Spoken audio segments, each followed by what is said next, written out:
कुर्सी कुर्सी मत कर सरवा कुर्सी के महंगाई बा। कुर्सी कुर्सी मत कर सलवा कुर्सी के महंगाई बा। पूरा बिछा के बैठ दुअरवाई है फैशन आइल बा। पूरा बिछा के बैठ दुअरवाई है फैशन आइल बा। कुर्सी कुर्सी मत कर सरवा कुर्सी के महंगाई बा। पूरा बिछा के बैठ दुअरवाई है फैशन आइल बा।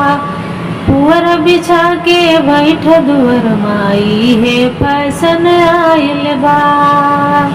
पूड़ी पूड़ी मत कर सरवा पूड़ी के महंगाई बा। पूड़ी पूड़ी जिनकर समधी पूड़ी के महंगाई बा। भौरी लगा के खाल दुअरवाई है फैशन आइल बा। भौरी लगा के खाल दुअरवाई है फैशन आइल बा। छेना छेना मत कर सलवा छेना के महंगाई बा। छेना छेना मत कर सरवा छेना के महंगाई बा। ढेली खा के बैठ दुअरवाई है फैशन आइल बा। ढेली खा के बैठ दुअरवाई है फैशन आइल बा। कुर्सी कुर्सी मत कर समधी कुर्सी के महंगाई बा।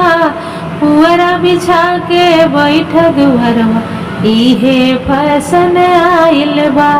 पूरा बिछा के बैठ दुअरवाई है फैशन आइल बा। ऐसन सुंदर भैया के बकलोल मिलले सरवाजी। ऐसन सुंदर भैया के बकलोल मिलले सरवाजी। दहीलियल चढ़ावे खातिर चाट गईले सरवाजी।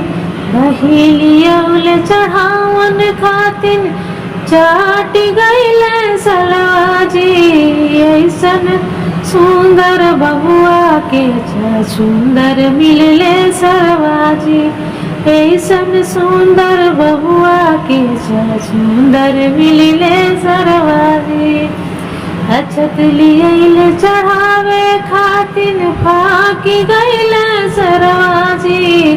अछत लियल चढ़ावे खातिर फाकी गईले सरवाजी।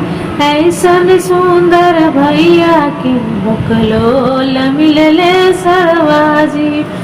ऐसन सुंदर भैया के बकलोल मिलले सरवाजी।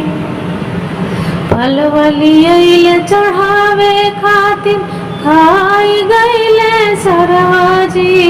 फलवलियल चढ़ावे खातिर खाई गईले सरवाजी। ऐसन सुंदर भैया के बकलोल मिलले सरवाजी। ऐसन सुंदर बबुआ के सुंदर मिलले सरवाजी। ऐसन सुंदर बबुआ के बकलोल मिलले सरवाजी।